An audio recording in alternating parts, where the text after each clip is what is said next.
സ്വാതന്ത്ര്യം കർത്താവിന്റെ നിസ്തുല്യനാമത്തിൽ വീണ്ടും സ്നേഹവന്ദനം. ഈ ആയുസിൽ നിത്യതയിൽ എന്നേക്കും സ്ഥിരമാക്കപ്പെട്ട മാറ്റമില്ലാത്ത ദൈവവചനം നിങ്ങളുമായി പങ്കുവെക്കുവാൻ ദൈവം തന്ന വിലയേറിയ അവസരം ഞാൻ വീണ്ടും കർത്താവിനെ സ്തുതിക്കുന്നു.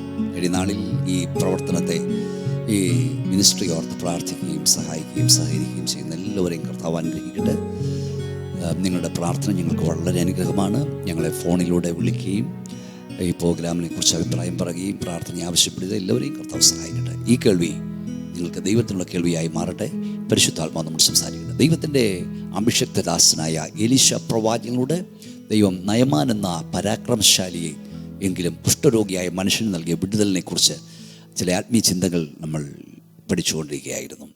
രാജാക്കന്മാരുടെ 2-ാം പുസ്തകം 5-ാം അധ്യായം 9 മുതൽ വാക്യങ്ങൾ വീണ്ടും ഞാൻ വായിക്കുന്നു. അങ്ങനെ നയമാൻ രഥത്തോടും കുതിരയോടും കൂടെ എലീശയുടെ വീട്ടുവാതിൽ വന്ന് നിന്നു. എലീശ ആളയച്ച്, നീ എന്ന് യോർദാനിൽ 7 പ്രാവശ്യം കുളിക്കാം, അപ്പോൾ നിന്റെ ദേഹം മുമ്പിലത്തെ പോലെയായി നീ ശുദ്ധനാകുമെന്ന് പറയിച്ചു. അപ്പോൾ നയമാൻ ഏറ്റവും ക്രുദ്ധിച്ച് പുറപ്പെട്ടു. അതിൻ്റെ 12-ാം വാക്യം, അവസാന വാക്യം, അവൻ ക്രോധത്തോടെ പോയി. 13-ാം വാക്യം, എന്നാൽ അവരുടെ ഭൃത്യന്മാരെത്തി എന്ന് അവനോട്, പിതാവേ, പ്രവാചകന്മാർ ഒരു കാര്യം നിന്നോട് കൽപ്പിച്ച് നീ ചെയ്യാതിരിക്കുമോ? പിന്നെ അവൻ കുളിച്ച് ശുദ്ധനാകാ എന്ന് നിന്നോട് കൽപ്പിച്ചാൽ എത്രയതെന്ന് പറഞ്ഞു. അപ്പോൾ അവൻ ചെന്ന് ദൈവപുരുഷൻ്റെ വചനപ്രകാരം യോർദാനിൽ 7 പ്രാവശ്യം മുങ്ങി. അവൻ്റെ ദേഹം ചെറിയ ബാലൻ്റെ ദേഹം പോലെയായി, അവൻ ശുദ്ധനായി തീർന്നു. കഴിഞ്ഞ ദിവസം നമ്മൾ ചിന്തിച്ചത്, യോർദാനിൽ പോയി മുങ്ങിക്കുളിക്കുവാൻ പറഞ്ഞത് നയമാൻ ഇഷ്ടപ്പെട്ടില്ല. അതിനേക്കാൾ വലിയ കാര്യങ്ങൾ ചെയ്യുമെന്നാണ് വിചാരിച്ചത്. ആട്ടുവെന്നും പ്രാർത്ഥിക്കുമെന്നും കൈവച്ചാട്ടി ശാസിച്ച് സൗഖ്യമാക്കുമെന്നൊക്കെ വിചാരിച്ചാണ് അവൻ പണവുമായി വന്നത്. ദൈവത്തിൻ്റെ പ്രവൃത്തി എപ്പോഴും നമ്മൾ ചിന്തിക്കുന്ന പോലെയല്ല. ഞാൻ കഴിഞ്ഞ ദിവസം ഓർപ്പിച്ചതുപോലെ യോഹന്നാൻ്റെ സുവിശേഷം 9-ാം അധ്യായം നമ്മൾ നോക്കിയാൽ, കർത്താവ് കടന്നു പോകുമ്പോൾ പിറവിയിലെ കുരുടനായൊരു മനുഷ്യനെ കണ്ടു. അവൻ്റെ ശിഷ്യന്മാരോട്, റബി, ഇവൻ കുരുടനായി പിറക്കത്തക്കവണ്ണം ആർ പാപം ചെയ്തു, ഇവനോ അവൻ്റെ അമ്മയപ്പന്മാരെന്ന് ചോദിച്ചു. അതിന് യേശു, അവനെങ്കിലും അവൻ്റെ അമ്മയപ്പന്മാരെങ്കിലും പാപം ചെയ്തിട്ടല്ല, ദൈവപ്രവൃത്തി അവങ്കിൽ വെളിപ്പെടാനത്രേ. എന്നെ അയച്ചവരുടെ പ്രവൃത്തി പകലെടുത്തോളം ഞാൻ ചെയ്യേണ്ടതാകുന്നു, ആർക്കും പ്രവർത്തിച്ചുകൂടെ രാത്രി വരുന്നു. ഇത് പറഞ്ഞിട്ട് കർത്താവ് ചെയ്തതാണ്. 6-ാം വാക്യം, ഇങ്ങനെ പറഞ്ഞിട്ട് അവൻ നിലത്ത് തുപ്പി, തുപ്പൽ കൊണ്ട് ചേറുണ്ടാക്കി ചേറവൻ്റെ കണ്ണിൽ പൂശി, നീ ചെന്ന് ശിലാകുളത്തിൽ കഴുകുക എന്നവനോട് പറഞ്ഞു. ശിലഹ എന്നതിന് അയക്കപ്പെടുന്ന അർത്ഥം. അവൻ പോയി കഴുകി കണ്ണ് കാണുന്നവനായി മടങ്ങി വന്നു. പ്രിയ സ്നേഹിതരെ, നമ്മുടെ കർത്താവിന് ഇത്രയൊക്കെ കാര്യങ്ങൾ ചെയ്യണോ? നിലത്ത് തുപ്പുക, ആ തുപ്പൽ കൊണ്ട് ചേറുണ്ടാക്കുക, ആ ചേർ അവൻ്റെ കണ്ണിൽ പൂശുക, അതിനുശേഷം അവനോട് പറയുക, പോയി ശിലാകുളത്തിൽ കഴുകുക. അതിൻ്റെ ഒന്നും ആവശ്യമില്ല. വേണമെങ്കിൽ കാണുന്ന ഒരാൾക്ക് തോന്നാം, ദൈവം എന്തോ മണ്ടത്തരമാണ് കാണിക്കുന്നത്, മണ്ടബുദ്ധിയായി കാണിക്കുന്നത്. ഒന്നാമത് അവൻ അന്ധനാണ്, അതിൻ്റെ കൂടെ ചേറൂടെ കണ്ണിൽ തേച്ച് വെച്ചു. തപ്പി തപ്പി തപ്പി തപ്പി ഇത്ര ദൂരെ പോകണം, ശിലാകുളം എത്രയോ ദൂരമാണ്, അത്രയും ദൂരെ പോയി കണ്ണ് കഴുകാൻ പറഞ്ഞു. അപ്പോൾ ഒന്ന്, അവൻ ആവശ്യമുണ്ടോ എന്നറിയണം. 2, അവൻ അനുസരിക്കുമെന്നറിയണം. എപ്പോഴും അനുസരണത്തിൻ്റെ പുറകാലെയാണ് അനുഗ്രഹം. മനുഷ്യന് സാധാരണമായി തോന്നാം, ദൈവം ഇത്തിരി മണ്ടം ബുദ്ധിയാണ് കാണിക്കുന്നത്. അതിനെക്കുറിച്ച് കൊരിന്ത്യർ ലേഖനം പറഞ്ഞ വാക്യം ഞാൻ വായിച്ച് കേൾപ്പിക്കാം. 1 കൊരിന്ത്യർ ലേഖനം 1-ന്റെ 25-ാം വാക്യം, ദൈവത്തിൻ്റെ ഭോഷത്വം മനുഷ്യരെക്കാൾ ജ്ഞാനമേറിയതും ദൈവത്തിൻ്റെ ബലഹീനത മനുഷ്യരെക്കാൾ ബലമേറിയതുമാകുന്നു. ദൈവത്തിന് ഭോഷത്വമില്ല. അങ്ങനെ ദൈവത്തിൻ്റെ ഭോഷത്വം ഉണ്ടെങ്കിൽ നിൻ്റെ ഏറ്റവും വലിയ ബുദ്ധിയേക്കാൾ ദൈവത്തിൻ്റെ ഭോഷത്വം ജ്ഞാനമേറിയതാണ്. ദൈവത്തിന് ബലഹീനതയുണ്ടെങ്കിൽ മനുഷ്യൻ്റെ ഏറ്റവും വലിയ ബലത്തേക്കാൾ ആ ബലഹീനത ബലമേറിയതാണ്. നമ്മൾ ദൈവവചനത്തിൽ വായിക്കുന്നത്, ദൈവം ഉന്നതനും ഉയർന്നവനും ശാശ്വതവാസിയും പരിശുദ്ധനും നാമമുള്ളവനുമാണ്. എന്നാൽ അവൻ ഉന്നതനും പരിശുദ്ധനുമായി വസിക്കുന്നെങ്കിലും താഴ്മയുള്ള മനസ്താപമുള്ളവരുടെ ഹൃദയത്തിന് ചൈതന്യം വരുത്തുവാൻ മനസ്താപവും മനോമനയുള്ളവരുടെ വസിക്കുന്നു. ദൈവം നിങ്ങളിലൂടെ എത്തി നിൽക്കുന്നു, താഴ്മയുള്ളവർക്ക് അവൻ കൃപ നൽകുന്നു. പ്രിയ സ്നേഹിതരെ, കഴിഞ്ഞ ആഴ്ച നമ്മൾ പഠിച്ചതുപോലെ നയമാൻ്റെ അഹങ്കാരം ഇല്ലാതാക്കുവാൻ ദൈവം ചെയ്ത പ്രവൃത്തിയായിരുന്നു. സിമ്പിളായൊരു കാര്യം പറഞ്ഞു, യോർദാനിൽ പോയി മുങ്ങുവാൻ. അവൻ യോർദാനിൽ ചെന്നപ്പോൾ മുമ്പേ കണ്ടതുപോലെ അവൻ മുങ്ങിയെഴുന്നേറ്റപ്പോൾ വർഷങ്ങളായുള്ള അവൻ്റെ കുഷ്ഠരോഗം മാറി. സ്തോത്രം. അവൻ്റെ ദേഹം ഒരു പൈതലിൻ്റെ ദേഹം പോലെയായി. അത്ഭുത വിടുതൽ അനുഭവിച്ചു. പ്രിയ സ്നേഹിതരെ, വിശ്വസിച്ചാൽ നാമും ദൈവത്തിൻ്റെ മഹത്വം കാണും. വലിയ കാര്യങ്ങൾക്ക് വേണ്ടി, ഏറ്റവും കഠിനമായ കാര്യങ്ങൾക്ക് വേണ്ടി ദൈവം വലിയ കാര്യങ്ങൾ ചെയ്യത്തില്ല. ഒരു ദൈവത്തിൻ്റെ അഭിഷേകം പ്രസംഗിക്കാൻ കേൾക്കുന്നു. ഹിമാലയ പർവ്വതത്തെ മറിച്ചിടാൻ ദൈവത്തിന് ബുൾഡോസറിനെ അയക്കേണ്ട കാര്യമില്ല, അല്ലെങ്കിൽ ബോംബിടേണ്ട കാര്യമില്ല. ദൈവം കുറച്ച് കൊച്ചുറുമ്പുകളോട് കൽപ്പിച്ചാൽ മതി, കുറച്ച് കൊച്ച് തുരപ്പൻ എലികളോട് കൽപ്പിച്ചാൽ മതി. ആ എലികൾ എന്ന് വർക്ക് ചെയ്താൽ മതി ഹിമാലയത്തിന് മറിച്ചിടാൻ കഴിയും. അത് ദൈവം ആജ്ഞ കൊടുത്താൽ അവയ്ക്കതിനെ കൊണ്ട് കഴിയും. പ്രിയപ്പെട്ടവരെ, ഉരുമ്പ് പാളിയെല്ലാം ദൈവത്തിന് പോലെ ഒരു കച്ചിത്തുരുമ്പ് കൊണ്ട് അത്ഭുതം ചെയ്യുവാൻ ദൈവത്തിന് കഴിയുമെന്ന് ഓർക്കുക. നമ്മുടെ ദൈവം സർവശക്തനാണ്, അവൻ അസാധ്യമായതൊന്നുമില്ല. ഇതാ വിടുതൽ ലഭിക്കുന്ന നയമാൻ. ഇന്ന് നമ്മൾ പഠിക്കാൻ പ്രധാനമായി ആഗ്രഹിക്കുന്ന അതിനെക്കുറിച്ചാണ് ഞാൻ ആ ഭാഗം നിർത്തുകയാണ്. വിടുതൽ ലഭിച്ച നയമാൻ വീണ്ടും ദൈവത്തിൻ്റെ ദാസനായ എലീശയുടെ അരികിൽ വരുന്നു. അതിൻ്റെ 14 വാക്യം നമ്മൾ വായിച്ചു. അവൻ ചെന്ന് ദൈവപുരുഷൻ പറഞ്ഞ പോലെ ചെയ്തു. 7 പ്രാവശ്യം മുങ്ങി. അവൻ്റെ ദേഹം ചെറിയ ബാലിൻ്റെ ദേഹം പോലെയായി അവൻ ശുദ്ധനായി തീർന്നു. ദൈവം വിടുവിച്ചു. 15 വാക്യം. പിന്നെ അവൻ തൻ്റെ സകല പരിവാരവുമായി ദൈവപുരുഷൻ്റെ അടുക്കൽ വന്നു. അപ്പോൾ നയമാൻ വന്നത് കുറച്ച് സ്വർണവും വെള്ളിയും കൊണ്ടല്ല എന്ന് ഞാൻ കഴിഞ്ഞുകൊണ്ട് പറഞ്ഞു. 50 ലക്ഷത്തിൻ്റെ മുതൽ കൊണ്ട് മാത്രമല്ല, വലിയ പരിവാരങ്ങളോടുകൂടെയാണ് അവൻ വന്നത്. അവരെല്ലാം ഈ ദൈവപ്രവൃത്തി കാണാനിടയായി. ഒരു കൊച്ചു പെൺകുട്ടിയുടെ സാക്ഷ്യ നിമിത്തം ജീവിതം ദൈവത്തെക്കുറിച്ച് പറയാനിടയായി. അവൻ മടങ്ങി വന്നിട്ട് ദൈവപുരുഷന് മുമ്പാകെ അവൻ നിന്നു. അടുത്തത്, ഇസ്രായേലിൽ അല്ലാതെ ഭൂമിയിലെങ്ങും ഒരു ദൈവമില്ല എന്ന് ഞാൻ ഇപ്പോൾ അറിയുന്നു എന്നവൻ പറഞ്ഞു. 3, ആകെ അടിയൻ്റെ കയ്യിൽ നിന്നൊരു പ്രതിഗ്രഹം കൈക്കൊള്ളണമേ എന്ന് പറഞ്ഞു. അപ്പോൾ ഈ സമ്മാനം കൊടുക്കാൻ വന്നിരിക്കുകയാണ്. 3-4 കാര്യം ഇവിടെ പഠിക്കണം. 1, പഠിക്കലാണ് അവൻ കഴിഞ്ഞ തവണ നിന്നത്. ഇപ്പോൾ അവൻ അകത്ത് കയറുകയാണ്. 2, വിടുതലിനായി ദൈവപുരുഷന് പ്രതിഫലം നൽകുന്നു. പക്ഷെ അവിടെ വായിക്കുന്നവൻ നിർബന്ധിച്ചിട്ടും ദൈവദാസന് വാങ്ങിയില്ല. അത് വാങ്ങിയിരുന്നെങ്കിൽ പ്രതിഫലം വാങ്ങിച്ചുകൊണ്ട് സൗഖ്യം കിട്ടിയത് അവൻ പറഞ്ഞേനെ. പക്ഷെ പ്രതിഫലം വാങ്ങാതെ പ്രൈസ് ലോർഡ് വിടുതൽ ലഭിച്ചു. പ്രിയപ്പെട്ടവരെ, ദൈവം നൽകുന്നതെല്ലാം ദാനമാണ്. ദൈവത്തിൻ്റെ ദാനം ആരും വില കൊടുത്ത് വാങ്ങാൻ ശ്രമിക്കരുത്. ദൈവത്തിൻ്റെ ദാനമായി നൽകിയ കൃപാവരങ്ങൾ വിറ്റ് കാശാക്കാനും ആരും ശ്രമിക്കരുത്. ഇന്ന് അനേക ആളുകൾ ദൈവം കൊടുത്ത കൃപാവരങ്ങൾ വിറ്റുകൊണ്ടിരിക്കുകയാണ്. ഓരോന്നിനും പ്രാർത്ഥിക്കാൻ ഇത്ര ഫീസ്, സൗഖ്യത്തിന് ഇത്ര ഫീസ്, ഞങ്ങൾ നിങ്ങൾക്കും നിങ്ങളുടെ മക്കൾക്ക് വേണ്ടി പ്രാർത്ഥിച്ചോളാം, ഇത്ര രൂപ അയച്ചു തന്നാൽ മതി. നോ, അതൊന്നും വേദപുസ്തകപ്രകാരമല്ല. ദൈവം സൗജന്യമായി ലഭിച്ചത് സൗജന്യമായി നൽകുക. കർത്താവിൻ്റെ വേലയെ സ്നേഹിച്ച് ആരെങ്കിലും സൗജന്യം മനസ്സോടെ നൽകുന്നെങ്കിൽ അത് സ്വീകരിക്കരുതെന്നല്ല, അതിന് ഫീസ് വെക്കുവാൻ വേദപുസ്തകത്തിൽ വ്യവസ്ഥയില്ല. ഇവിടെ ഒരു കാര്യം നമ്മൾ വളരെ നന്നായി പഠിക്കണം. ഇവൻ്റെ കയ്യിൽ നിന്നൊന്നും വാങ്ങിയില്ല. അപ്പോൾ അവൻ പറഞ്ഞൊരു പദമുണ്ട്, 16 വാക്യം. അതിനവൻ, ഞാൻ സേവിച്ചു നിൽക്കുന്ന യഹോവയാണ്, ഞാനൊന്നും കൈക്കൊള്ളുകയില്ലെന്ന് പറഞ്ഞു. അവൻ കൈക്കൊള്ളുവാനും നിർബന്ധിച്ചിട്ടും ദൈവദാസനായ എലീശ വാങ്ങിയില്ല. അപ്പോൾ നയമാൻ, എന്നാൽ ഇതാണ് ശ്രദ്ധിക്കേണ്ടത്, 2 കോവർ കഴുത ചുമട് മണ്ണടിയന് തരുവിക്കണമേ. അടിയനിനിയും ഹോവയ്ക്കല്ലാതെ അന്യ ദൈവങ്ങൾക്ക് യോമയാകവും ഹനയാവും കഴിക്കുകയില്ല. ജീവനുള്ള ദൈവത്തെ സേവിക്കുന്നവൻ തീരുമാനമെടുക്കുകയാണ്. ഈ കാര്യത്തിൽ മാത്രം ഹോവ അടിയനോട് ക്ഷമിക്കുമാറാകട്ടെ. എന്തുവാ, എൻ്റെ യജമാനൻ നമസ്കരിക്കാൻ റിമ്മോൻ്റെ ക്ഷേത്രത്തിൽ ചെന്ന് എൻ്റെ കൈത്താങ്ങളോട് കുമ്പിടുമ്പോൾ ഞാനും റിമ്മോൻ്റെ ക്ഷേത്രത്തിൽ നമസ്കരിച്ചു പോകും. ഈ കാര്യത്തിലെ ഹോവ അടിയനോട് ക്ഷമിക്കുമാറാകട്ടെ എന്ന് പറഞ്ഞു. ശ്രദ്ധിക്കണേ, അവനൊരു കോംപ്രമൈസ് പറയുകയാണ്, അഡ്ജസ്റ്റ്മെൻറ്റ്. മറ്റു കാര്യങ്ങളല്ല ഒത്തു. അവൻ പറഞ്ഞു, ഞാനിനി ദൈവത്തെ ആരാധിക്കത്തുള്ളൂ, പക്ഷേ ഒരു പ്രശ്നമുണ്ട്. എൻ്റെ യജമാനൻ രാജാവ് ക്ഷേത്രത്തിൽ റിമ്മോൻ്റെ ക്ഷേത്രത്തിൽ ചെന്ന് കുമ്പിടുമ്പോൾ എൻ്റെ കൈത്താങ്ങളോടാണ് കുമ്പിടുന്നത്. അദ്ദേഹം കുനിയുമ്പോൾ ഞാനും കുനിഞ്ഞു പോകും, ഞാൻ അവിടെ നമസ്കരിക്കും, അതിനെനിക്കൊരു അനുവാദം തരണം. പ്രിയപ്പെട്ടവരെ, ഇവിടെ ദൈവദാസനായ എലീശ ഒന്നും പറഞ്ഞതായി കാണുന്നില്ല. പക്ഷേ ദൈവവചനപ്രകാരം അത് അംഗീകരിക്കാൻ കഴിയുന്നതല്ല. അംഗീകരിക്കാൻ കഴിയുന്നതല്ല. നമ്മൾ വായിക്കുന്നത് ദാനിയേൽ പ്രവാചക പുസ്തകം 3-ാം അധ്യായം 14 മുതൽ വായിച്ചാൽ, എബ്രായ ബാലന്മാർ നെബൂഖദ്നേസർ രാജാവ് ഒരു ബിംബത്തെ നിർത്തി, സ്വർണം കൊണ്ടുണ്ടാക്കി ബിംബത്തെ നിർത്തിയിട്ട് പറഞ്ഞു, ഈ ബിംബത്തെ നമസ്കരിക്കാത്തവനെ എരിയുന്ന തീച്ചൂളയിലിട്ട് കളയും. എല്ലാവരും കുനിഞ്ഞു വീണപ്പോൾ ഈ എബ്രായ ബാലന്മാർ ഇവരെ നിന്നു. അതിൻ്റെ സംഭവമെല്ലാം നിങ്ങൾക്കറിയാവുന്ന ഞാൻ വിശദമാക്കുന്നില്ല. ഇവരെ കുടുക്കിലാക്കുവാൻ, തകർക്കുവാൻ, ഇല്ലായ്മയുവാൻ, സ്പൈ വർക്കുമായി നടന്ന, കുറ്റം കണ്ടുപിടിക്കാൻ നടന്ന ആളുകൾ ഓടിച്ചെന്ന് നെബൂഖദ്നേസറിനോട് പറഞ്ഞു. 13-ാം വാക്യം. അപ്പോൾ നെബൂഖദ്നേസർ ഉഗ്രകോപവും ക്രോധവും പൂണ്ട് ശദ്രക്കിനെയും മേശക്കിനെയും അബേദ്നെഗോവിനെയും കൊണ്ടുവരുവാൻ കൽപ്പിച്ചു. അവർ ആ പുരുഷന്മാരെ രാജസൽ കൊണ്ടുവന്നു. 14, നെബൂഖദ്നേസർ അവരോട് കൽപ്പിച്ചത്, ശദ്രക്കെ, മേശക്കെ, അബേദ്നെഗോവേ, നിങ്ങൾ എൻ്റെ ദേവന്മാരെ സേവിക്കുകയോ ഞാൻ നിർത്തി സ്വർണ്ണബിംബത്തെ നമസ്കരിച്ചില്ല എന്നുള്ളത് നേർ തന്നെയോ? ഇപ്പോൾ ഉത്തരവൊന്നും ചോദിക്കാതെ പറഞ്ഞു, ഇപ്പോൾ കാഹളം, കുഴൽ, തമ്പുരു, കിന്നരം, വീണം, സാഗസ്വരം മുതലായ സകലവിധ വാദ്യനാദവും കേൾക്കുന്ന സമയത്ത് നിങ്ങൾ ഞാൻ പ്രതിഷ്ഠിച്ച ബിംബത്തെ വീണ് നമസ്കരിപ്പാൻ ഒരുങ്ങിയിരുന്നാൽ നന്ന്. നമസ്കരിക്കാതിരുന്നാലോ ഈ നാഴിയിൽ തന്നെ നിങ്ങളെ എരിയുന്ന തീച്ചൂളയിലിട്ട് കളയും. നിങ്ങളെ എൻ്റെ കയ്യിൽ നിന്ന് വിടുവിക്കാവുന്ന ദേവനാർ? 16-ാം വാക്യം അവരുടെ മറുപടിയാണ്. ശദ്രക്ക്, മേശക്ക്, അബേദ്നെഗോവും രാജാവിനോട്, നെബൂഖദ്നേസറേ, ഈ കാര്യത്തിൽ ഉത്തരം പറയാൻ ആവശ്യമില്ല. ഞങ്ങൾ സേവിക്കുന്ന ദൈവത്തിന് ഞങ്ങളെ വിടുവിപ്പാൻ കഴിയും എങ്കിൽ അവൻ ഞങ്ങളെ എരിയുന്ന തീച്ചുകളിൽ നിന്നും രാജാവ് കയ്യിൽ നിന്നും വിടുവിക്കും. അല്ലെങ്കിലും ഞങ്ങൾ രാജാവിൻ്റെ ദേവന്മാരെ സേവിക്കുകയില്ല, രാജാവ് നിർത്തിയ സ്വർണ്ണബിംബത്തെ നമസ്കരിക്കുകയില്ല എന്നറിഞ്ഞാലും എന്ന് ഉത്തരം പറഞ്ഞു. അപ്പോൾ നെബൂഖദ്നേസറിന്റെ കോപം മുഴുത്തു, അവൻ്റെ നേരെ മുഖഭാവം മാറി, ചൂള പതിവായി ചൂടുവിക്കുന്നു 7 മടങ്ങ് ചൂടുവിപ്പാൻ കൽപ്പിച്ചു. പ്രിയ സ്നേഹിതരെ ശ്രദ്ധിക്കുക, വിടുതൽ ലഭിച്ച നയമാൻ പറയുന്നു, എൻ്റെ യജമാനനായ രാജാവ് ക്ഷേത്രത്തിൽ ചെന്ന്, റിമ്മോൻ്റെ ക്ഷേത്രത്തിൽ ചെന്ന് കലകുനിച്ച് നെടുമ്പാട് വീണ് അവിടെ കിടന്ന് സാഷ്ടാംഗം പ്രണമിച്ച് നമസ്കരിക്കുമ്പോൾ ഞാനും ഒന്ന് വീണു പോകും, അതിനെനിക്ക് അനുവാദം തരണം. പക്ഷെ പ്രായബലന്മാരെ നോക്കൂ, കുഴലും തമ്പുരവും നാഗസ്വരവും എല്ലാം ഒന്നിച്ച് മുഴങ്ങിയപ്പോൾ എല്ലാവരും ജീവനില്ലാത്ത രാജാവ് നിർത്തിയ സ്വർണ്ണബിംബത്തെ വീണ് നമസ്കരിച്ചപ്പോൾ ഇവർ മാത്രം 3 പേർ നിവരെ നിന്നു.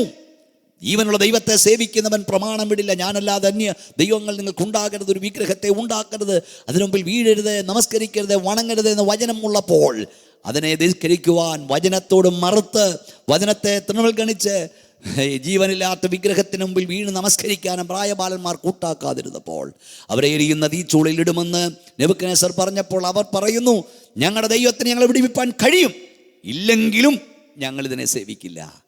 നയമാൻ്റെ തീരുമാനം എന്താ? പ്രായബാലന്മാരുടെ തീരുമാനം എന്ത്?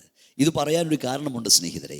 1-2 കാര്യം കൂടെ ഞാൻ വായിച്ചു കേൾപ്പിക്കാം. യോശുവയുടെ പുസ്തകം 24-ാം അധ്യായം 14 മുതലുള്ള വാക്യങ്ങളിൽ ദൈവദാസനായ യോശുവ പറയുന്നു, ആകയാൽ നിങ്ങൾ ഭയപ്പെട്ട് അവനെ പരമാർത്ഥത്തോടും വിശ്വാസത്തോടും സേവിപ്പീൻ. നിങ്ങളുടെ പിതാക്കന്മാർ നദിക്കക്കരയും മിസ്രയീം വെച്ച് സേവിച്ച ദേവന്മാരെ ഉപേക്ഷിക്കുകയും യഹോവയെ തന്നെ സേവിക്കുകയും ചെയ്യുവീൻ. ശ്രദ്ധിക്കണേ, യഹോവയെ തന്നെ സേവിക്കുകയും ചെയ്യുവീൻ. അടുത്തത്, യഹോവയെ സേവിക്കുന്ന നന്നല്ല എന്ന് നിങ്ങൾക്ക് തോന്നുന്നെങ്കിൽ നദിക്കക്കര വെച്ച് നിങ്ങളുടെ പിതാക്കന്മാർ സേവിച്ച ദേവന്മാരെയും നിങ്ങൾ പാർത്തു വന്ന ദേശത്തെ അമോരിയന്മാരുടെ ദേവന്മാരെയും ആരെ സേവിക്കുന്നു എന്ന് തിരഞ്ഞെടുത്തുകൊള്ളുവീൻ. ഞാനും എൻ്റെ കുടുംബമോ ഞങ്ങൾ യഹോവയെ സേവിക്കും. താഴോട്ട് വായിക്കേണ്ടതാണ്. അതിന് ജനം ഉത്തരം പറഞ്ഞ്, ഞങ്ങൾ യഹോവയെ ഉപേക്ഷിച്ച് അന്യദൈവങ്ങളെ സേവിപ്പാൻ ഞങ്ങൾക്ക് സംഗതി വരരുത് എന്നൊക്കെ പുറത്തൊരു കാര്യം പറയുന്നുണ്ട്. പക്ഷെ അവർ പിന്നീട് അങ്ങനെ അന്യദൈവങ്ങളുടെ അരികിലേക്ക് പോയി. യോശുവ പറഞ്ഞു, ഒന്നുകിൽ ദൈവത്തെ സേവിക്കുക, അല്ലെങ്കിൽ അക്കരെയുള്ള ദൈവത്തെ സേവിക്കുക, അല്ലെ നെമ്പെ സേവിച്ചുകൊണ്ടിരുന്നത്. ഇത് രണ്ടുകൂടെ നടക്കില്ലെന്നാണ് എൻ്റെ അർത്ഥം. അതും ഇതുകൂടെ നടക്കില്ല. ജീവനുള്ള ദൈവത്തെ സേവിക്കുകയും ഊമവിഗ്രഹത്തെ സേവിക്കുകയും ചെയ്ത് നടക്കില്ല. ഇപ്പം 2 തോണിക്കാല് വെക്കാനൊക്കെ ഇല്ല. ഒന്നുകിൽ ജീവനുള്ള ദൈവത്തെ സേവിക്കുക, അല്ലെങ്കിൽ ജീവനില്ലാവത്തോടെ പുറകിന് പോകുക. സുവിശേഷ യോഗവും കെട്ടുകാഴ്ച കൊണ്ട് നടക്കില്ല. സുവിശേഷ യോഗവും പെരുന്നാളും കൂടെ നടക്കില്ല. പ്രിയപ്പെട്ടവരെ, ജീവനുള്ള ദൈവത്തെ സേവിക്കുന്ന വിഗ്രഹാരാധനകളും നടക്കില്ല. പെരുന്നാൾ നടത്തവും സുവിശേഷ യോഗവും കൂടെ നടക്കില്ല. ഇന്ന് പലയിടത്തും അതാണ് നടക്കുന്നത്. രണ്ടും കൂടെ കൊണ്ടുപോകാനൊക്കില്ല. ഒരു പക്ഷേ ഇത് കേൾക്കുന്നതിൽ പ്രയാസമായി തോന്നാം. വേദപുസ്തകപ്രകാരം നടക്കുന്ന കാര്യമല്ല. ഒരേ സമയത്ത് മുടിയൻ പുത്രന് അപ്പൻ്റെ വീട്ടിൽ നിൽക്കാനും ദൂരദേശത്ത് പോകാനും ഒക്കില്ല. നമ്മൾ ഒരിക്കലും പഠിച്ചതാണ് അതിനെക്കുറിച്ച്. ഒന്നുകിൽ നീ അപ്പൻ്റെ ഭവനത്തിൽ, അല്ലെങ്കിൽ ദൂരദേശത്ത്. പ്രിയപ്പെട്ടവരെ, മത്തായി സുവിശേഷത്തിൽ നമ്മുടെ കർത്താവ് പറഞ്ഞു, 2 യജമാനന്മാരെ സേവിപ്പാൻ ആർക്കും കഴിയത്തില്ല. മത്തായി 6:24. 2 യജമാനന്മാരെ സേവിപ്പാൻ ആർക്കും കഴിയില്ല. അങ്ങനെ ചെയ്താൽ ഒരുത്തനെ പകച്ച് മറ്റവനെ സ്നേഹിക്കും, അല്ലെങ്കിൽ ഒരുത്തനോട് പറ്റിച്ചേർന്ന് മറ്റവനെ നിരസിക്കും. നിങ്ങൾക്ക് ദൈവത്തെയും മാമോനെയും സേവിപ്പാൻ കഴിയില്ല. ഉപദേശ വിശുദ്ധിയിലുള്ള ആരാധനയും മറ്റുള്ള ആരാധനയും കൂടെ നടക്കില്ല. ഇന്ന് രണ്ടുകൂടെ ആളുകൾ കൂട്ടിക്കൊട്ടിക്കൊണ്ട് പോവുകയാണ്. ഇത് പ്രഭാഷണം കേൾക്കുന്ന പ്രിയ സ്നേഹിതൻ അനേകം വിടുതലിന് വേണ്ടി ആവശ്യപ്പെടാറുണ്ട്. നിങ്ങളുടെ വിടുതലിന് വേണ്ടി ഞങ്ങൾ പ്രാർത്ഥിച്ചു കൊണ്ടിരിക്കുന്നു. പലർക്കും വിടുതൽ മാത്രം മതി, സത്യദൈവ ആരാധന വേണ്ട, വചനവിശുദ്ധിയുള്ള ആരാധന വേണ്ട, ദൈവകൽപ്പന അനുസരണം വേണ്ട. അങ്ങനെ കിട്ടുന്ന വിടുതലിന് പിറകെ ആളുകൾ ഓടിക്കൊണ്ടിരിക്കുകയാണ്. ചില ഉപദേശകന്മാർ ഇപ്പോൾ എഴുന്നിട്ടുണ്ട്, ഏത് വിധത്തിലും വിടുതൽ കിട്ടും, എവിടെ നിന്നാലും വിടുതലാണ്. ഇത് വേദപുസ്തക പ്രമാണമല്ല സ്നേഹിതരെ. ഏതെങ്കിലും ഒന്ന് നിങ്ങൾക്ക് തിരഞ്ഞെടുക്കേണ്ടി വരും. എത്ര തോണിയിൽ 2 തോണിയിൽ കാലുവെക്കാനൊക്കെ. ഒന്നിനെ ബാലിനെ സേവിക്കുക, അല്ലെ സത്യദൈവത്തെ സേവിക്കുക. ഒന്നുകിൽ ജീവനുള്ള ദൈവത്തെ സേവിക്കുക, അല്ലെങ്കിൽ നദിക്ക് അക്കരെയുള്ള ദൈവന്മാരെ സ്നേഹിക്കുക. പ്രിയപ്പെട്ടവരെ, ഇതൊരു വലിയ സത്യമാണ്, മർമ്മമാണ്, യാഥാർത്ഥ്യമാണ്. ഈ പ്രഭാഷണം കേട്ടുകൊണ്ടിരിക്കുന്ന നിങ്ങളെല്ലാവരും ഏതിലൊന്നെങ്കിലും ഒന്ന് തിരഞ്ഞെടുക്കേണ്ട ദിവസം വരുന്നു. നിങ്ങളുടെ ഡിസിഷൻ, നിങ്ങളുടെ തീരുമാനം എന്തായിരിക്കും? ഒന്നുകിൽ നിങ്ങൾ ബറബാസ്, അല്ലെങ്കിൽ യേശുവിനെ. ഒന്നുകിൽ നിങ്ങൾക്ക് സ്വർഗം, അല്ലെങ്കിൽ നരകം. ഒന്നെങ്കിൽ വിശാലമായ വഴിയിലൂടെ, അല്ലെങ്കിൽ ഇടുങ്ങിയ വഴിയിലൂടെ. ഒന്നുകിൽ സത്യ ആരാധന, അല്ലെങ്കിൽ ഫോഷ്കിൻ്റെ ആരാധന. രണ്ടുകൂടെ കൂട്ടിക്കെട്ടി നടക്കില്ല. രണ്ടുകൂടെ ചേർത്തുള്ള പോക്ക് നടക്കില്ല. രണ്ടുകൂടെ നടക്കില്ല. അനേക ആളുകൾ, എനിക്കറിയാം, പരമാർത്ഥതയോടെ ദൈവത്തെ സേവിപ്പാൻ ആഗ്രഹം ഉണ്ടായിട്ടും സാധിക്കാത്ത അനേകരെന്നെ കേൾക്കുന്നുണ്ട്. എന്നെ വിളിച്ച് പറയാറുണ്ട്, സംസാരിക്കാറുണ്ട്, ഫോൺ വിളിക്കാറുണ്ട്, പ്രാർത്ഥിക്കണമെന്ന് പറയാറുണ്ട്. പ്രിയപ്പെട്ടവരെ, നിങ്ങൾക്ക് വേണ്ടി ഞങ്ങൾ പ്രാർത്ഥിച്ചുകൊണ്ടിരിക്കുന്നു. പക്ഷേ നിങ്ങളൊരു തീരുമാനം എടുക്കേണ്ട ദിവസം വരും. ഏതെങ്കിലും ഒന്ന്, ഇല്ലെങ്കിൽ നിത്യത്തിലെത്താൻ കഴിയില്ല. ഒന്നീ സ്വർഗമല്ലെന്ന്, ഇതിനിടയിലൊരിടമില്ലെന്നേ. ഒന്നുകിൽ സത്യത്തിലും ആത്മാവുള്ള ആരാധന, അല്ലെങ്കിൽ പാരമ്പര്യ ആരാധന. ഒന്നുകിൽ പരിശുദ്ധാത്മ നിറവിലുള്ള ആരാധന, അല്ലെങ്കിൽ വേദവസം പറഞ്ഞല്ലോ മാനുഷിക കൽപ്പനകൾ ഉരുവിടുന്ന ആരാധന. ഏതെങ്കിലും ഒന്നിൽ നിങ്ങൾ തുടരണം. ശ്രദ്ധിക്കുക, നമ്മുടെ വാഴ്ത്തപ്പെട്ട കർത്താവ് പീലാത്തോസിൻ്റെ അരമനയിൽ നിൽക്കുമ്പോൾ പീലാത്തോസ് ചോദിക്കുന്നൊരു ചോദ്യമുണ്ട്. നമ്മളൊക്കെ അത് വായിച്ചിട്ടുള്ളതാണ്, കേട്ടിട്ടുള്ളതാണ്. ആ വാക്യത്തിലേക്ക് നിങ്ങളുടെ ശ്രദ്ധ ഞാൻ കൊണ്ടുവരാം. മത്തായി സുവിശേഷത്തിൽ നമ്മുടെ വാഴ്ത്തപ്പെട്ട കർത്താവ് ബന്ധനസ്ഥനായി വിസ്താര സമയത്ത് പീലാത്തോസിൻ്റെ അരമനയിൽ നിൽക്കുകയാണ്. മത്തായി സുവിശേഷം 27-ാം അധ്യായം 20-ാം വാക്യം. എന്നാൽ ബറബ്ബാസിനെ ചോദിപ്പാനും യേശുവിനെ നശിപ്പിപ്പാനും മഹോന്നതന്മാരും മൂപ്പന്മാരും പുരുഷാരത്തെ സമ്മതിപ്പിച്ചു. നാടുവാഴി അവരോട്, ഈ ഇരുവരിൽ ഏവനെ വിട്ടുതരണമെന്ന് നിങ്ങൾ ഇച്ഛിക്കുന്നു എന്ന് ചോദിച്ചതിന് ബറബ്ബാസിനെ എന്നവർ പറഞ്ഞു. ശ്രദ്ധിക്കുക, യേശു കർത്താവിനെ ഇപ്പുറത്തും ബറബ്ബാസിനെ അപ്പുറത്തും നിർത്തി. പീലാത്തോസ് വിളിച്ചു ചോദിച്ചു, ആരെ വേണം നിങ്ങൾക്ക്? ബറബ്ബാസിനെ വേണോ യേശുവിനെ വേണോ? അപ്പോൾ അവർ പറഞ്ഞു, ബറബ്ബാസിനെ മതിയെന്ന്. ഞാൻ പറഞ്ഞ സാരം മനസ്സിലാകുന്നുണ്ടോ സ്നേഹിതരെ? ഒരു തീരുമാനമെടുക്കേണ്ട ദിവസം വരും, ഉറച്ചൊരു തീരുമാനമെടുക്കേണ്ട ദിവസം വരും. നിങ്ങൾ ആരെ സേവിക്കുന്നു എന്ന് തീരുമാനമെടുക്കേണ്ട ദിവസം വരും. ആരുടെ കൂടെ നിൽക്കുന്നു എന്ന് തീരുമാനമെടുക്കേണ്ട ദിവസം വരും. സ്വർഗത്തിലേക്കോ നരകത്തിലേക്കോ എവിടേക്ക് പോകണമെന്ന് തീരുമാനമെടുക്കേണ്ട ദിവസം വരും. ഡിസിഷൻ താമസിപ്പിക്കാൻ കഴിയില്ല, മാറ്റി മാറ്റി വെക്കാനൊക്കെ ഇല്ല. Praise lord. മരണം നിങ്ങളെ സമീപിക്കുമ്പോൾ സമയം നീട്ടി ചോദിച്ചാൽ തരില്ല. കഴിഞ്ഞ ദിവസം ഞാൻ പറഞ്ഞില്ലേ, നമ്മൾ കണ്ടുകൊണ്ടിരിക്കുകയല്ലേ, ആ വാർത്തയൊക്കെ കാണുമ്പോൾ നമുക്കും ചിലപ്പോൾ സങ്കടം തോന്നാറുണ്ട്. എത്രയോ ശോഭിച്ച, എത്രയോ ഉന്നത നിലയിൽ നിന്ന ആളുകളാണ് പെട്ടെന്ന് കണ്ണിമയ്ക്കിനിടയിൽ ലോകത്തോട് യാത്ര പറയുന്നത്. ആരും നല്ല ആരോഗ്യദൃഢഗാത്രരെന്നും വളരെ സുന്ദരന്മാരെന്നും നമ്മൾ ചിന്തിച്ച ആളുകളല്ലേ. മാരക രോഗമുണ്ടായിരുന്നെന്നും ഒക്കെ പറഞ്ഞ് ലോകത്തോട് വളരെ രസകരമായി തോന്നാറുണ്ട് ഈ കാര്യങ്ങളൊക്കെ. മദ്യപാനത്തിനെതിരെ പാടുകയും മദ്യപാനത്തിനെതിരെ പ്രചരണം നടത്തുകയും ചെയ്ത ആളുകൾ മദ്യപാനം കൊണ്ട് മരിക്കുന്നു. കുടുംബ തകർച്ചയ്ക്കെതിരെ ഘോരകാരം വാദിക്കുന്നവർ കുടുംബ കോടതിയിൽ കേസ് നടത്തിക്കൊണ്ടിരിക്കുന്നു. അതൊക്കെയാണ് നമ്മുടെ നാട്ടിൻ്റെ വൈചിത്ര്യം. ഞാൻ അതിലേക്ക് കടക്കുന്നില്ല. ഞാൻ പറഞ്ഞ സാരം വളരെ ഗൗരവമായൊരു കാര്യമാണ്. തീരുമാനമെടുക്കേണ്ട ദിവസം നിങ്ങളുടെ മുമ്പിൽ വരും. 2-1 തിരഞ്ഞെടുക്കേണ്ട അവസരം വരും. മരണദൂതൻ വന്നു കഴിഞ്ഞൊക്കില്ല, മരണനിമിഷത്തിൽ നിങ്ങൾക്കൊക്കില്ല. ഇപ്പോൾ തീരുമാനമെടുത്തുകൊള്ളണം. നിങ്ങൾ എങ്ങോട്ട് പോകാനാണ് തീരുമാനിക്കുന്നത്? ആത്മീയ ആരാധന, വചനവ്യവസ്ഥ, സത്യം നിങ്ങളുടെ മുമ്പിൽ തെളിയിക്കപ്പെട്ടിട്ടും പലപ്പോഴും മനുഷ്യനെ നിങ്ങൾ ഭയപ്പെടുന്നു, പലരെ ഭയപ്പെടുന്നു. അറിഞ്ഞത് സത്യമാണെന്ന് ചിന്തിക്കുന്നു. ഇത്രയും ആളുകൾ പിൻപറ്റുന്ന സത്യമാണ്, അല്ലെങ്കിൽ പിന്നെ നമ്മളും അതിലേക്ക് പോകാമെന്നാണ് ചിലർ ചിന്തിക്കുന്നത്. പ്രിയപ്പെട്ടവരെ, യാഥാർത്ഥ്യങ്ങളെ നേരിടേണ്ടി വരും. പീലാത്തോസ് വിളിച്ചു ചോദിച്ചു, ഇപ്പോൾ ഞാൻ ആരെ വിട്ടു തരണം? ബറബ്ബാസിനെ വേണോ യേശുവിനെ വേണോ? ജനം ബറബ്ബാസിനെ തിരഞ്ഞെടുത്തു, യേശുവിനെ തള്ളിക്കളഞ്ഞു. അതുകൊണ്ടാണ് അപ്പോസ്തലപ്രവൃത്തി 3-ാം അധ്യായം 14-ാം വാക്യത്തിൽ ദൈവത്തിന്റെ ദാസനായ പത്രോസ് വിളിച്ചു പറഞ്ഞു, പരിശുദ്ധനും നീതിമാനുമായവനെ നിങ്ങൾ തള്ളിപ്പറഞ്ഞു, കൊലപാതകനായവനെ വിട്ടുതരണമെന്ന് ചോദിച്ചു, ജീവനായകനെ നിങ്ങൾ കൊന്നുകളഞ്ഞു, കള്ളനും കൊലപാതകനുമായവനെ നിങ്ങൾ ഏറ്റുകൊണ്ടു. പ്രിയപ്പെട്ടവരെ, ഇന്നും ഇതാണ് ചെയ്യുന്നത്. സുവിശേഷം ഒരൊറ്റ സന്ദേശമേ ഉള്ളൂ. ദൈവത്തിൻ്റെ വചനത്തിൽ നിന്നെടുക്കുമ്പോൾ പല ഭാഗങ്ങളിൽ നമ്മൾ ചിന്തിക്കുന്നതേ ഉള്ളൂ. ഒന്നുകിൽ മനസ്സോടെ നിങ്ങൾ യേശുവിനെ തള്ളിക്കളയുന്നു, ഇല്ലെങ്കിൽ മനസ്സോടെ നിങ്ങൾ യേശുവിനെ ഏറ്റെടുക്കുന്നു. ഒന്നുകിൽ മനസ്സോടെ നിങ്ങൾ യേശുവിനെ സ്വീകരിക്കുന്നു, ഇല്ലെങ്കിൽ മനസ്സോടെ അവനെ തള്ളിക്കളയുന്നു. ഒന്നുകിൽ മനസ്സോടെ സത്യാരാധനയ്ക്കായി വേർപെടുന്നു, ഇല്ലെങ്കിൽ മനസ്സോടെ സത്യത്തെ തൃണർഗണിച്ച് അറിഞ്ഞത് സത്യമാക്കി നിങ്ങളതിൽ പിന്തുടരുന്നു. ഏതെങ്കിലും ഒന്ന് നമുക്ക് തിരഞ്ഞെടുക്കേണ്ടി വരും സ്നേഹിതരെ. വളരെ സമയം ചെലവ് ചെയ്ത്, വളരെ പണം ചെലവ് ചെയ്ത് അനേക അഭിഷക്തന്മാർ ഈ സന്ദേശം നിങ്ങളെ അറിയിക്കുന്നത് നിങ്ങൾക്ക് അവസരം ലഭിച്ചിട്ട് നിങ്ങൾ പാഴാക്കി കളയാതിരിക്കാൻ വേണ്ടിയാണ്.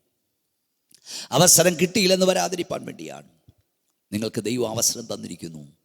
സത്യം അറിയണം, സത്യത്താൽ നിങ്ങൾ സ്വന്തമാക്കപ്പെടണം. നയമാൻ ആവശ്യപ്പെട്ടത് ഒരു അഡ്ജസ്റ്റ്മെൻ്റാണ്, ഒരു കോംപ്രമൈസാണ്.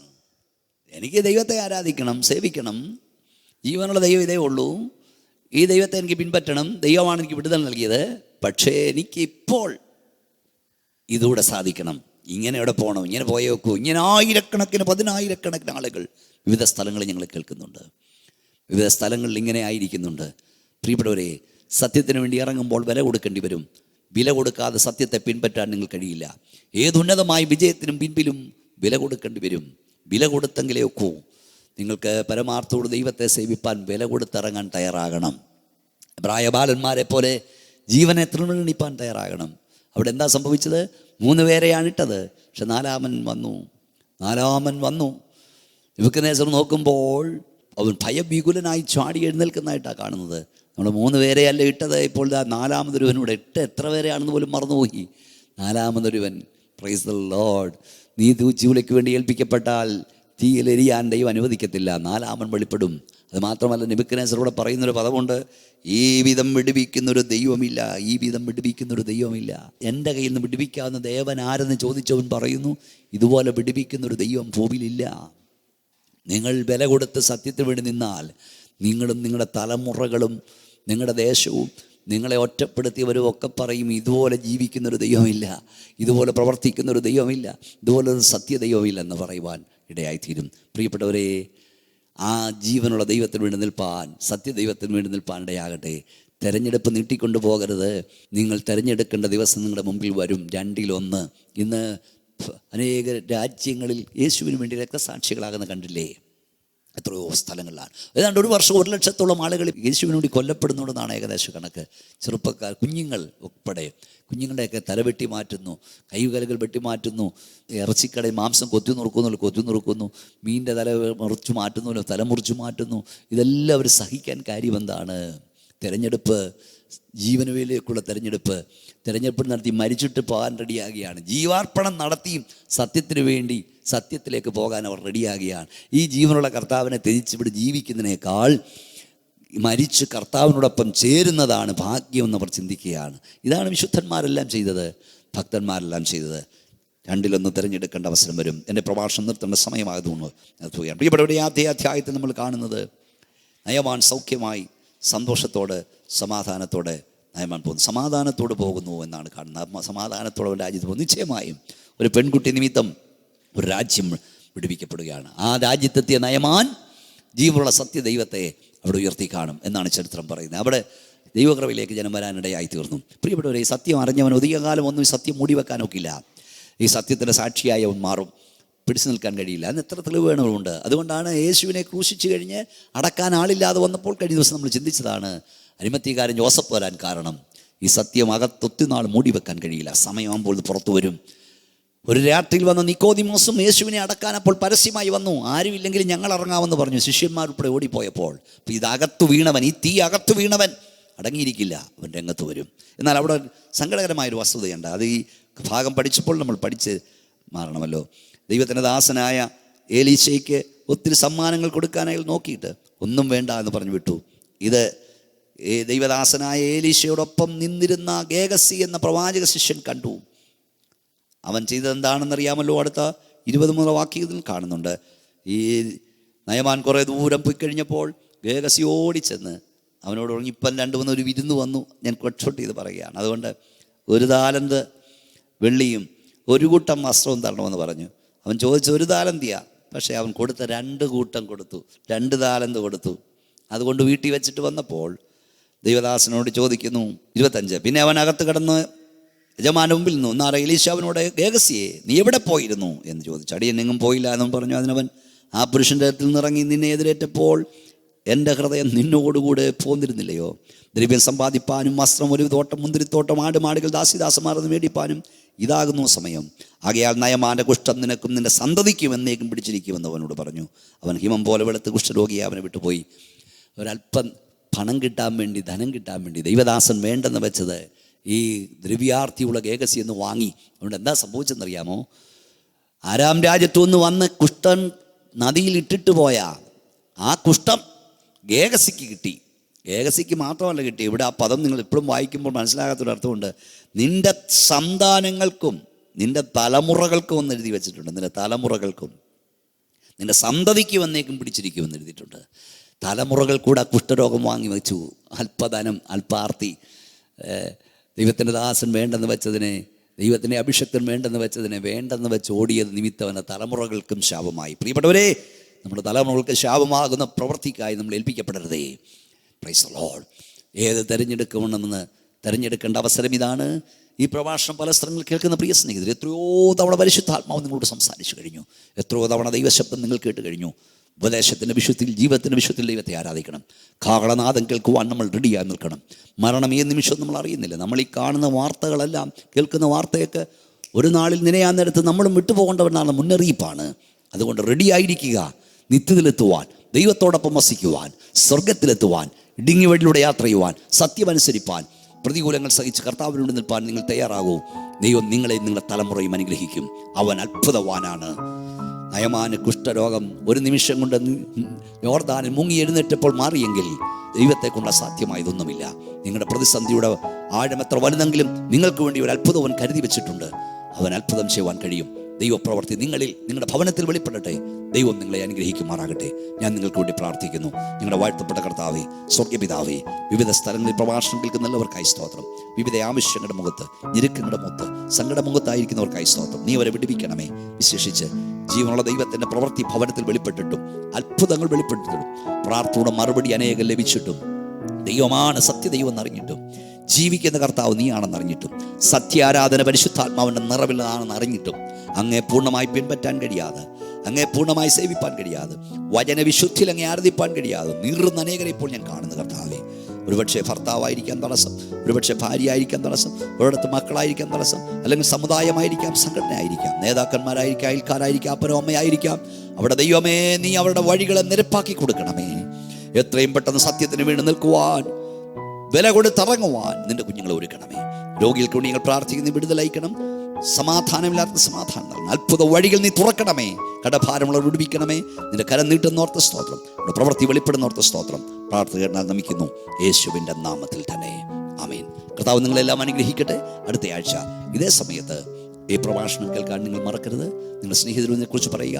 ദൈവം നിങ്ങളെ എല്ലാവരെയും ആസ്വദിക്കുമാറാകട്ടെ. ആമേൻ. ദൈവകൃപയിൽ ആശ്രയിച്ച് പാസ്റ്റർ ബി മോനച്ചൻ രചിച്ച ഇതാ നോഹയുടെ കാലം, ബൈബിൾ പ്രഭാഷണങ്ങൾ, മഹാനിയോഗം, ഞാൻ വണങ്ങും ദൈവം, യഹോവ ഭക്തന്റെ കുടുംബം, ദൈവിക ന്യായവിധികൾ തുടങ്ങിയ പുസ്തകങ്ങൾ അനേകരിൽ സ്വാധീനം ചെലുത്തുന്നു, അനേകർക്ക് രൂപാന്തരം വരുത്തുന്നു. ഇവയിൽ ഇപ്പോൾ ലഭ്യമാകുന്ന 4 പുസ്തകങ്ങൾ യഹോവ ഭക്തന്റെ കുടുംബം, ദൈവിക ന്യായവിധികൾ, ഞാൻ വണങ്ങും ദൈവം, സമയമെടുത്തു തുടങ്ങിയവയാണ്. ഈ പുസ്തകങ്ങൾ നിങ്ങളുടെയും നിങ്ങളുടെ കുടുംബത്തിൻ്റെയും ആത്മീക വർധനയ്ക്ക് ഉതകുമെന്ന് ഞങ്ങൾക്ക് ഉറപ്പുണ്ട്. ഈ പുസ്തകങ്ങൾ നിങ്ങൾക്ക് ആവശ്യമെങ്കിൽ താഴെ കാണുന്ന വിലാസത്തിലോ ഞങ്ങളുടെ ഫോൺ നമ്പറിലോ ബന്ധപ്പെടുക. ഞങ്ങളുടെ വിലാസം: pastor B Monachan, faith gospel ministry, Eruva east PO, Kayamkulam.